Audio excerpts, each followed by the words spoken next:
ఇండియాలోనే #1 varicose veins hospital Avis vascular centre. తన కూతురు సహస్రను చంపిన నిందితుణ్ణి ఈ రోజే ఉరి తీయాలంటూ ఎన్కౌంటర్ చేయాలంటూ సహస్ర తల్లిదండ్రులు అలాగే కుటుంబ సభ్యులు అలాగే మరిన్ని దళిత సంఘాలు కూడా కుకట్పల్లి పోలీస్ స్టేషన్ పరిధిలో ఆందోళన బాటపట్టాయి, ధర్నాకు దిగారు. మరి అక్కడ సిచ్యువేషన్ ఎలా ఉంది, మరింత సమాచారం మా న్యూస్ సిఓ నిరుపమ గారు అందిస్తారు. సహస్రాని తల్లిదండ్రులు అలాగే వాళ్ళ బంధువులు పోలీస్ స్టేషన్ ముందు అంటే కుకటపల్లి పోలీస్ స్టేషన్ ముందు ధర్నాకి దిగారు. ఆ తర్వాత వాళ్ళందరూ కూడా రోడ్డు సైడ్కి వచ్చేసినటువంటి పరిస్థితి. అయితే రోడ్డు మొత్తం అంతా బ్లాక్ అయిపోయింది, కంప్లీట్ గా ఎర్రగడ్డ వరకు కూడా అంటే కుకటపల్లి నుంచి ఎర్రగడ్డ వరకు కూడా బ్లాక్ అయిపోయినటువంటి పరిస్థితి ఉంది. మధ్యలో అంబులెన్సులు కూడా ఉన్నాయని చెప్తున్నారు.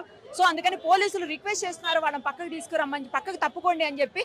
అందుకే ఆ రిక్వెస్ట్ మేరకు వాళ్ళు కొంతమంది పక్కకు వచ్చేసారు, ఇంకా కొంతమంది అక్కడనే ఉన్నారు. ఎందుకంటే 2 అంబులెన్సులు ఉండటం వల్ల ఇబ్బంది కలుగుతుంది అని చెప్పేసి రిక్వెస్ట్ చేస్తున్నారు. వాళ్ళు అడిగేది ఒకటే, పేరెంట్స్ ఏంటంటే మాకు ఎట్టి పరిస్థితుల్లోనూ ఆ పిల్లోడికి శిక్ష ఖచ్చితంగా పడాలి, మా అమ్మాయిని ఎలా అయితే చంపాడో అదే రకంగా వాళ్ళని కూడా చంపాలి అని చెప్పేసి, ఆ అబ్బాయిని కూడా చంపాలి అని చెప్పేసి వాళ్ళు అప్పటి నుంచి డిమాండ్ చేస్తూ ఉన్నారు. పోలీసులు చెప్పే దాంట్లో వాళ్ళు సరిగ్గా చెప్పట్లేదు, వాళ్ళు మాకు న్యాయం చేయట్లేదు అని చెప్పేసి వాళ్ళు చెప్తా ఉన్నారు. అందుకోసమే ధర్నాకి దిగినటువంటి సిచ్యుయేషన్ ఉంది. వాళ్ళు ఎంత చెప్పినా కూడా, పోలీసులు చెప్పినా ఎవరు చెప్పినా కూడా వినేటువంటి పరిస్థితుల్లో లేరు ఇప్పుడు. ఎందుకంటే జరిగిన అన్యాయం వాళ్ళ అమ్మాయికి కాబట్టి వేరే వాళ్ళకి ఏం అర్థం అవుతుంది అని చెప్పేసి వాళ్ళు క్వశ్చన్ చేస్తూ ఉన్నారు. వాళ్ళు అడిగేటువంటివి 2 క్వశ్చన్స్. బ్యాట్ కోసమే వచ్చాడని చెప్తున్నారు. ఓకే, బ్యాట్ కోసం వచ్చినప్పుడు కత్తి ఎందుకు తీసుకొని వచ్చాడు? కత్తి కూడా పక్కనే ఉంది, తనతో పాటు తీసుకొని వచ్చి ఆ కత్తితోటే అమ్మాయిని చంపాడు కాబట్టి ముందు ఎందుకు తీసుకొచ్చాడు కత్తి? అంటే ప్లాన్ లేకపోతే కత్తిని ఎలా తీసుకొని వస్తాడు అనేది వాళ్ళు పాయింట్అవుట్ చేసినటువంటి పరిస్థితి. ఆ అమ్మాయి మేనమామ, ఆ అమ్మాయి మేనమామ ఫ్రెండ్స్ అందరూ కూడా ఇక్కడనే ఉన్నారు. మొత్తం సిచ్యుయేషన్ అంతా కూడా పోలీస్ కంట్రోల్ దాటిపోతుందేమో అనేలాగా ఉంది. వాళ్ళ ఫాదర్ మనకు కనిపిస్తున్నటువంటి వ్యక్తి, పోలీసులు రిక్వెస్ట్ చేసి వాళ్ళ ఫాదర్ని కూడా పక్కకు తీసుకొస్తా ఉన్నారు. ఇప్పుడు పక్కన ఆ రెడ్ షర్ట్ అతను మనకు కనిపిస్తుంది వాళ్ళ మేనమామ. ఆ అబ్బాయిని కూడా పక్కకు తీసుకొస్తున్నారు. వదిలేయండి, వెళ్ళండి, వెళ్ళండి, వదిలేయండి, వదిలేయండి, వదిలేయండి, వదిలేయండి. అమ్మా ఇటు చూడు, ఇటు చూడు.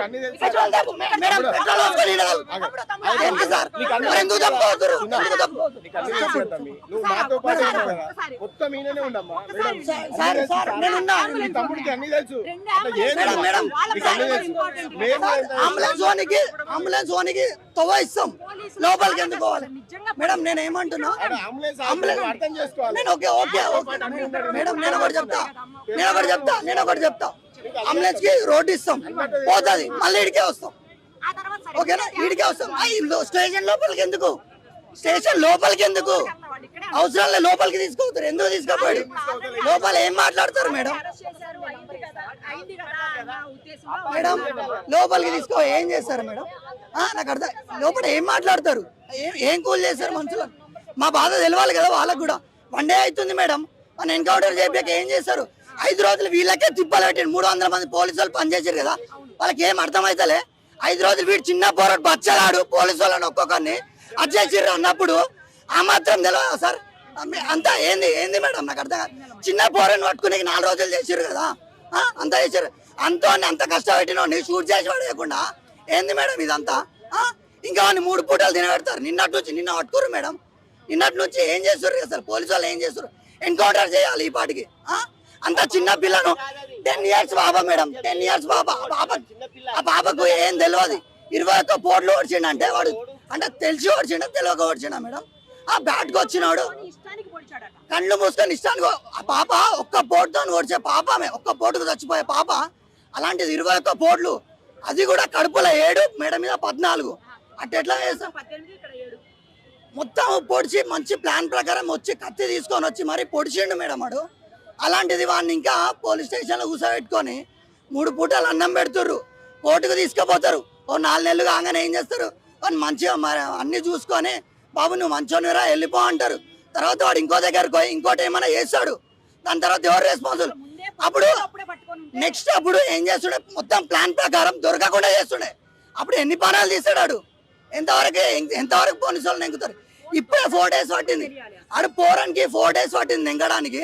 అలా నెక్స్ట్ ప్లాన్ చేసుకొని ఇంకెన్ని చేస్తాడు మేడం వాడు? వాడిని ఇంకా కూర్చోబెట్టుకొని ఏం చేస్తాడు? ఆడు షూట్ చేయాల్సిందే, మాకు న్యాయం జరగాలి. ఆ పిల్లకి ఆత్మశాంతి కలగాలంటే వాడిని ఖచ్చితంగా వాడి సావే కరెక్ట్ మేడం. వాడి సావు అయ్యేంత వరకు మేమైతే అసలు ఊకోము. కావాలంటే ఏదో ఏమైనా చేయడానికి రెడీ మేడం మేము, ఇది గ్యారంటీ. ఒక్కరోజు మేడం ఒక్క 10 నిమిషాలు బంద్ చేసినందుకు పోలీసు వాళ్ళు మొత్తం ట్రాఫిక్ వాళ్ళు అందరూ వీడికి వచ్చి నిలబడ్డారు. మా పాప కథ అయినప్పుడు వాడు దొరికినప్పుడు వాడిని ఒక్కరైనా పోయి చంపివాడేయకుండా, అలాంటిది ఇప్పటి వరకు మేడం మేడం మేడం అంటే మా పాప ఎవరి చేతిలో పడితే వాని చేతిలో సావనికైతే పుట్టిందా మేడం? పుట్టలేదు కదా. మా పాప ఎవరి చేతిలో పడితే సావనికైతే పుట్టలేదు కదా. అలాంటిది వాడిని చట్టం అంటారు, ఇప్పుడు చట్టం. మరి వాడు ఇంట్లోకి వచ్చి మా పాపను ఓడిచినప్పుడు చట్టం కదా. అంటే వాడు మీ అర్థం ఇప్పుడు అందరికీ తెలుసు వాడు మైనర్ అని అందరికీ తెలుసు. వానికి ఎట్లా జైలు శిక్ష పడుతుంది, అది కూడా కొన్ని డేస్ అని కూడా అందరికీ తెలుసు. నెక్స్ట్ ఏంది మరి పరిస్థితి? వాడు వెళ్ళిపోతాడు. మాకు అందరి సమక్షంలోనే మాకు ఖచ్చితంగా ఉరి శిక్ష వేయాలి, లేదంటే ఎన్కౌంటర్ అన్న చేయాలి మేడం. అప్పుడే అయి ఉంటే మా పాప పానం ఉండేది. వాళ్ళ మమ్మీ అప్పుడే 2 months బ్యాక్ తెచ్చుకున్న ఫోన్ని, నువ్వు ఫోన్ తెచ్చుకున్నావురా ఇక్కడ నుంచి అని గట్టిగా అడుగుంటుంటే ఈ పాటికి మా పాప పోయేది కాదు అసలు. ఇది పాప పోయేది కాదు అసలు. డైలీ స్కూల్కి పోవాల్సిన పిల్ల అసలు బెడ్ మీద అంత రక్తంతో వాడుంటే ఎట్లుంటుంది మేడం? పోలీసు వాళ్ళకి అప్పుడు చట్టం గుర్తు రాలేదా? పాపను చంపేసినప్పుడు వానికి అప్పుడు అర్థం కాలేదా నాకు జైలు వేస్తారు అది చేస్తారని? అంత ప్లాన్ వేసుకుందండి వీళ్ళు. ఇంకా ఏం చేస్తారు మేడం నాకు అర్థం కాదు. అన్నీ మళ్ళీ ఎక్కడ కూడా అది కూడా కాదు. చాకు కూడా మా ఇంట్లో ఉన్న కిచెన్ లోనే కడుక్కొని అంతా క్లీన్ చేసుకొని ఇంట్లోకి వెళ్ళిండు. వాళ్ళ పేరెంట్స్కి ఎందుకు తెలియదు? అన్నీ తెలిసే ఉంటది. వాషింగ్ మిషన్ లో బట్టలు వేసే ఉంటారు, అన్ని తెలిసే ఉంటుంది. అయినా పేరెంట్స్ అని దాచిపెట్టారు. పేరెంట్స్ మీద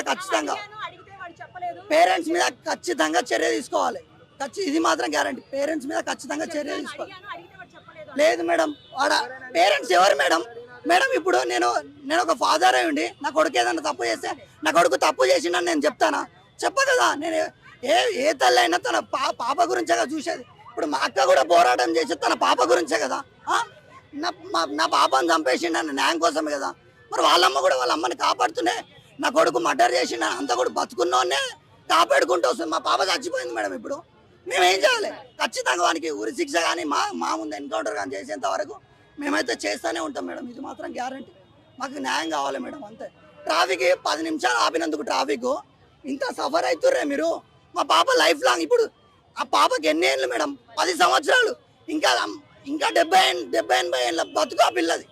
ఆ పిల్ల బతుకుని ఆగం చేశాను. మేము ఎన్నో కలలు కన్నాం. పాపని ఫారెన్లకు పంపించాలి, మంచి చదువులు చదివిపించాలి, పైసలు పెట్టాలి పాపకని. మా పాప కళలన్నీ 70 ఏళ్ళ కళలన్నీ నాశనం చేసిండాడు తెరసేపల. వాడిని 4 ఏళ్ళు జైల్లో పెట్టేసి పంపించేస్తే మా పాపది ఏమైనట్టుగా. మాకు అదంతా తెలియదు మేడం. మాకు న్యాయం కావాలి, ఇది మాత్రం కావాలి. మాకు న్యాయం అయ్యేంత వరకు మేము ఎక్కడ కలదాం మేడం. 5 రోజులు ఇప్పుడు ఇది జరిగి 5 రోజులు అయింది. అయితే 5 రోజుల నుంచి కనీసం వాళ్ళ ఇంట్లో బాబు హత్య చేశాడని చెప్పి వాళ్ళ తల్లిదండ్రులు కొంచెం కూడా గుర్తించకపోవడం ఏంది? వాళ్ళకి తెలియదా? కనీసము లెటర్ రాసుకోవడము అవన్నీ చెప్పి బయట పెట్టారు. మరి హత్య ఇంత 5 రోజుల నుంచి వాళ్ళు ఎట్లా దాచుకున్నారు? ఆ పిల్లోడు కాదు వాడు, పిల్లోడు అని అందరు చెప్తున్నారు. కానీ వాడు పెద్ద మైండ్తో చేశాడు. వాడు మైనర్ కాదు, వాడు మేజర్. వాడు అన్ని పోట్లు ఓడిచి హత్య చేశాడంటే వాడు మైనర్ కింద తీసుకోవద్దు, వాడిని మేజర్ కింద తీసుకోవాలి. వాడు ఏవన్గా ఉండాలి. వాళ్ళ తల్లిదండ్రులు కూడా మా బాబీ చేశాడు అని చెప్పుంటే అది వేరే ఉండే.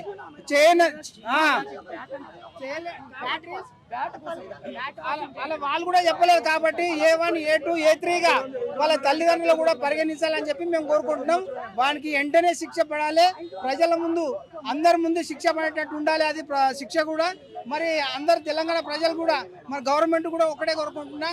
ఇట్లాంటి హత్యలు ఇంకా మా పాపనే కాదు ఈ రాష్ట్రంలో ఎంతో మంది ఆడపిల్లలు ఉన్నారు. వాళ్ళకు కూడా ఏం జరగకుండా రేపు పొద్దున ఇట్లాంటివి జరగకుండా వానికి వెంటనే గట్టిగా చర్య తీసుకొని శిక్ష పడ్డట్టు చేయాలని కోరుకుంటున్నాం. ఇన్స్టెంట్ గా వాళ్ళకి శిక్షణ అమలు చేయాలి, ఇమీడియట్ గా శిక్షణ అమలు చేయాలి. మేము వెయిట్ చేయమని చెప్పేసి వాళ్ళు గొడవ చేసినటువంటి సిచ్యువేషన్ ఉంది పోలీస్ స్టేషన్ దగ్గర. ఎట్టి పరిస్థితుల్లోనూ ఇక్కడ నుంచి కదిలేదు లేదు. మేము ప్రాణాలు తీసుకోవడానికైనా సిద్ధంగానే ఉన్నాం. పెట్రోల్ పోసుకుని సస్తాం కానీ ఒక ప్రాణానికి 10 ప్రాణాలు తీసుకున్నాం ఓకే, కానీ వాడికి మాత్రం ఇమీడియట్ గా శిక్ష పడాలి. ఇంకా తీసుకెళ్లి పోలీస్ స్టేషన్ లో కూర్చోబెట్టి లేకపోతే జువైనల్ హోమ్ లో కూర్చోబెట్టి మేబీ వాడిని పెద్ద క్రిమినల్ లాగా తయారు చేస్తారా? అలా చేయడానికి వీల్లేదు. ఇన్స్టెంట్ గా మాకు శిక్ష పడాల్సిందే. వాడు మా కళ్ళ ముందే మా అమ్మాయికి జరిగిన అన్యాయానికి వాడిని కూడా అలాగే చేయాలని చెప్పేసి వాళ్ళంతా కూడా డిమాండ్ చేసినటువంటి సిచ్యువేషన్ ఉంది. పోలీస్ స్టేషన్ పరిధిలో అయితే సహస్ర ఏదైతే నరకం అనుభవించి చంపేశాడో నిందితుడు, అదే నరకం ఆ నిందితుడు కూడా అనుభవించాలి. సహస్రపడ్డ బాధ వాడికి కూడా తెలియాలి, అందుకే ఎన్కౌంటర్ చేయాలి, ఏదైతే సహస్రకు చేశాడో అదే జరగాలి అని చెప్పేసి ఒక ధర్నా నిర్వహిస్తూ ఉన్నారు కూకట్పల్లి పరిధిలో. వాళ్ళ బంధువులంతా కలిసి, వాళ్ళ మేనమామ చెబుతున్నాడు, మైనర్ అని చెబుతున్నారు. మరి ముందు 2 నెలల ముందు ఫోన్ వచ్చినప్పుడు, ఫోన్ ఉంది దగ్గర అన్నప్పుడు, డబ్బులు ఇవ్వలేదు ఇంట్లో వాళ్ళు అన్నప్పుడు, మరి అప్పుడే గట్టిగా నిలదీస్తే డబ్బులు ఎక్కడివి, నీకు ఫోన్ ఎక్కడిది, ఎలాంటి పనులు చేస్తున్నావు నువ్వు అని నిలదీస్తే ఈ రోజు ఇలాంటి సిచ్యువేషన్ వచ్చేది కాదు. అందుకే మా పాప ఇంకొకరు చేతిలో బలవటానికే మా పాప పుట్టిందా, అంత చిన్న పాపను చంపాలని ఎలా అనిపించింది? ఒక పక్క ప్లాన్ ప్రకారమే ఆ బాలుడు పక్క ప్లాన్ ప్రకారమే కత్తి తీసుకొని వచ్చి మరి చంపడానికే వచ్చాడు, బ్యాట్ కోసం కాదు, మాకు ఖచ్చితంగా న్యాయం జరగాలి అని అంటూ కూడా తీవ్ర ఆందోళన వ్యక్తం చేస్తున్నారు అక్కడ బంధువులంతా కలిసి. సుమన్ టీవీలో మీ పర్సనల్ అండ్ బిజినెస్ ప్రమోషన్స్ కోసం కింది నెంబర్కి కాంటాక్ట్ చేయండి.